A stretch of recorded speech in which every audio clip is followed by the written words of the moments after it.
Hey, Jay here, Dirt Bike TV. Today we have a little treat for you from Vintco. We're going to have us going around this awesome shop of Jeff Blackmore's right now.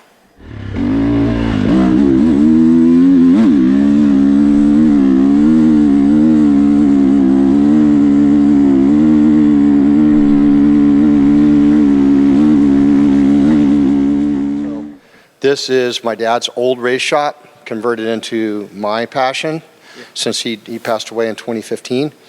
And we've been having fun with it, just kind of living the way he did and carrying on with my generation's things that we think's cool. So. Which for sure cool. And for those that don't know, you do offer, you can do like weddings, parties, different things out here as well at Blackmore Ranch. And a lot of people will have different types of intros and so forth. So tell us about that real quick. Yeah, we target more of a corporate event thing, you know, companies like we all know, like Alpine Stars or Honda, or, you know, ranging all through the automobile and motorcycle industry.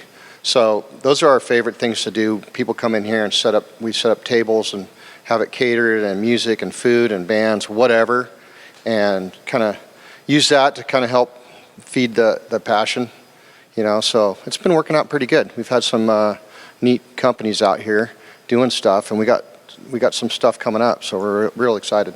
It's an amazing facility. So right now we're going to take a walk around and just go over real quickly. We can't go over every single bike here, but we're going to walk around and talk about real quick. This is Tom builds these, right? Tom Contino. Contino up in Hesperia, California, builds these amazing bikes. Tell us real quick about how long you've had this and a little bit about it. I've had this bike for about a year and a half. I think this is the third build that Tom did at this level. It's called the Bullet. It's a 73 Husqvarna 250 mag, and the keyword's mag because of magnesium. But this is the best bike, in my opinion, to trick out, like unstoppably trick it out. I mean, this thing's head to toe built by hand to save weight and shave weight off in every manner possible.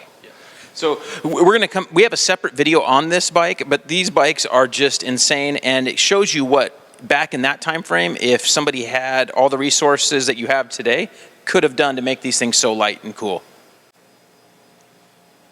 Okay, so that's a pretty cool coffee table. And then we got a CZ right here, 250, yep. 72, 73? 73. 73. And then what you told us about this 81. Yeah, I believe that's Honda's first water-cooled model, 1981. This bike is a garage find, like perfectly not tampered with bike. It's just ridden a little bit and put away forever. The tires came on that bike, the actual tires. Those are the actual tires. And so that's what's cool about this. This is a bike you wouldn't want to restore, in my opinion. You just leave it like that, and it looks amazing. I get goosebumps just looking at it. Yeah, it's super cool. They had problems with the radiator, number plate, getting airflow to it. And you can see how funky the number plate was. I think everybody broke that the first time at Saddleback. Exactly. Okay, so obviously it looks like I know you're a bit of a freestyle, free ride fan. Yep. So tell us a bit about this Metzger bike that's sitting here. Well, Mike called me up and said, hey, you know, I got this bike that I jumped Caesar's Palace with, and I'd like to have it at your place if you want it. I'll bring it over. So I go, yeah, you know, sure. And he was here in like 20 minutes. And so I go, all right, I'm going to build this area for you, and there you go. So. He's just one of the originals, and we'd call him the godfather of freestyle. And he doing this, and right before this, he did those backflips back and forth, I remember, and it was just, he had the bandanas hanging out. It was just so cool, and it was such an exciting time for freestyle. He's the nicest guy in the world. He is genuine. I've known him for a long time. He was a great racer. His dad's a good guy. I know his uncle and them all really well, good people. So it's awesome to have a little tribute to Metz right here. It's pretty nice to see, and that outfit is just amazing. Yeah, that kit is Evel Knievel style, just Metzger, just pinned, you know. If you actually, even today, thought about trying to pull that stunt off, doing a backflip over Caesar's Palace fountain right there, it's insane. It just brings goosebumps, man, like you said. So cool. Okay, so check that thing out. Yeah, that is the first water-cooled 500. Honda came out with that in 1985. That's a barn find right there. That bike's not restored. It's very clean, has a dent in the pipe, which bothers me, but Other than that, the thing's almost perfect. It runs. It's just kind of a neat piece. And that was a changer in the open class, that bike right there. And that's the last year they run the drum brake. They went to actually 2 more years they ran 87. They came out with the rear disc. That's awesome. And then right here next to it, we got some Jeff Ward leathers. Are those from when he was racing Supercross or when he was younger? A little younger. I think that's 1971, Jeff told me. Oh my gosh. And he was quite the little guy, right? So he came over one day and brought those to me, and I go, man, I'm not even worthy of owning that. That's history right there. Yeah. And those are the days that started motocross in my mind, when that little dude was ripping around on a 50 doing wheelies and stuff, and then he got into On Any Sunday. In the beginning, no one even knew who he was. Right. He didn't even know who he was. And those are classic images from On Any Sunday, and it's just awesome, and he is just a legend in the sport. Yep. So let's go, and then KX4. Okay, so we see lots of KX450s nowadays that are winning a lot of races. This is the original KX450. Yeah, this is a 450, believe it or not, 2-stroke. So I thought that was kind of cool to have a KX 450 2-stroke from 1974. The thing's pretty clean, and it's just here for people to look at and try to think about trying to ride one of these things and go fast on it. I think Pierre Kurzmakers and some of those cats that rode these things were real animals back in the day. Hey, okay, now we're supposed to be talking about dirt bikes right here, but this is a pinball machine, Evel Knievel. I think this is one of the best pinball machines ever made. So this is it's broken already. You broke it, Jay. Good thing we got a mechanic here to fix stuff. Okay, so here's an 87 CR 250. I think you said this was the first in your kind of collection here. Yeah, this was the first bike I grabbed up. I bought it from a guy in LA that wanted to actually ride it in a vintage class, and he decided to sell it to me. So it was kind of an RJ replica. It's a nice build. It's rideable. I just decided to throw it up there because we love Ricky Johnson, and I like to talk about the bike. I didn't want to go tear it up on the track, but there it is. And how can you not like Ricky? So a really cool looking bike. Okay, so if you were a kid in the 70s, this was your dream colors right here. This was just, and it still looks so amazing today, the black and yellow. Tell us about this. Yamaha came and they wanted to conquer the XR75 and take the limelight away from Honda. That bike made everybody that had an XR75 go, oh my God, my neighbor got one of these. They can't even compete. 2-stroke. This is, I think, the first monoshock, 79. The bike was a ripper in the mini class, for sure. CR500. Yeah. Most people look at that and go, oh, 125 because of the Peak Pro Circuit team. But this is a 500 race, I think, in 93 by George Jobet. And he came over here at Glen Helen and tried to race Ricky Johnson and Johnny O'Mara, and kind of got his butt handed to him. I was at that race. I remember Chicken raced that race. Oh, which yeah. was a good. Chicken was like scrapping in third, second. He was up front quite a bit. But Eric Gobers and Johnny O stole the show. And then Ricky Johnson came in the second moto and pulled the win, pulled the overall. It was awesome. So this is a bike that a lot of people don't know much about, but it's a Honda Reflex. They're kind of a trials enduro bike with a small small 4-stroke engine, and they're really rideable. And you still see a lot of these things around. They're around 84 to 87 range in years that they made these things, and they're fun, cool bikes. And they're street legal. Okay. And street legal. Can't beat that. Imagine that. Street legal trials bike. So in the early to mid 70s, the bike for the kids was this one right here. This is a 73 XR75, the first XR to come out. Honda launched the Elsinore series, and they tagged this one underneath those bikes. And this bike is the bike that made me love motocross. Jeff Ward started racing one. We're all coming up. We're, first, second graders, and we got to ride these things.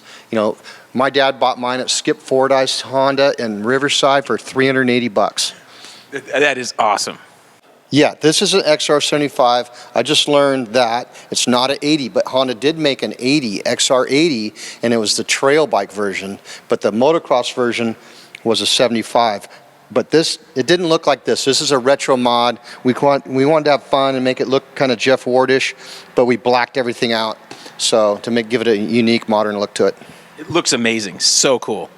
All right, so one of our favorite guys around this area is GL. Yep. So tell us about this one. Okay. This was Grant Langston's last outdoor national championship on a 450. He clinched the title at Glen Helen. I was there. This is the race bike, 2007 national champ, motocross. You can't beat that. And this was the early years of the four-stroke, I mean, at kind of the mid-years, let's say. And he really, Doug Henry put Yamaha on the map as far as the early stuff, and then these bikes just started dominating right in here, and it was awesome to see it. And I remember being there as well. It was a great time, and it's great for GL to get that championship before having to retire too early. That's back when GL had real good grip strength. Riding that thing at Glen Helen with curb hits like 3 feet tall. So looking far away, you don't realize that this MR50 is a two-stroke. You think of the four-stroke, the XR75s, but these things kind of had that look to them. These were fun bikes. I had one later, when they were 8 years old. Yeah, when that bike came out, it was a little small for me. I think at 75, Honda only ran that bike for 2 years.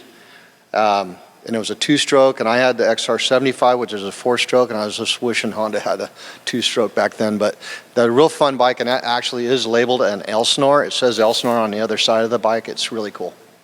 Okay, so you got a little bit of a history, and here at Blackmore you have a little area, but you have a little bit of history of some flat track.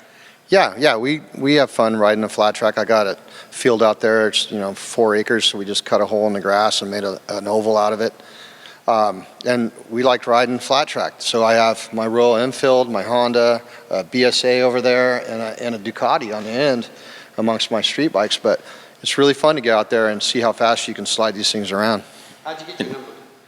I think I drew that number, or didn't draw it, but I got that number at Mammoth Motocross back in the late 80s. So I just kept running it. Very cool. Hey, who doesn't love MC? He is a true ambassador of our sport. At the time, I think we kind of got sick of him because he won so dang much, but he was. You get a last place start, and then you still win. And he would still win, and he was still so dang nice about it. So tell us about this one. Yeah, this is his personal bike. It's on loan for us here to kind of think about him when we're in here. But Jeremy grew up in Marietta. This is Marietta, so this is his hometown spot. He visits us every once in a while, but we have his kit and his bike there from 2005, and we love looking at it. You can't not want to look at that bike when you're in here. That's for sure. Another CR500. You can't have too many, right? Nope. We got, I think, 5 or 6 of them. But anyways, Eric Gobert's replica, as factory as we could make it. We commissioned the swing arm to be built with the specs from factory Honda and all the goodies on that thing that we could dig up to put that thing together. And we just, Eric Gobert's is passed now, and just to think back about how he rode that bike and how little and strong and what a little powerhouse that guy was. But I watched him race that bike at Glen Helen. It's unbelievable. It's a gorgeous looking bike, and this was the golden age for Honda, from in those mid to late 80s when they just dominated and looked good everywhere. Everywhere. It was so awesome to see those guys ride these things. Ricky Johnson, the World FIM Series at Gobert's, all that was super cool. Very good. Okay, a couple cool 73s. Yep. I like these bikes. I grew up watching Roger DeCoster in the magazines, and we decided to put them up there in kind of the 73 kind of cross-up, come out of the turn style. Yes. We're going to add one more bike to it. I haven't selected that bike yet, but I just thought that was kind of cool to add a little style to the thing like Roger had, Okay, so a KX500. So you totally changed it up. Yeah. So in '92, I bought a KX500, and I raced that bike, and it was probably my favorite bike in my whole riding career. The bike was so smooth. It wasn't abrupt power. It was just manageable, and I could just go to, Paris Raceway, put it in third, and do a whole lap just with a little clutch action, and kind of had fun just riding that thing around. And it's an amazing bike in the hills.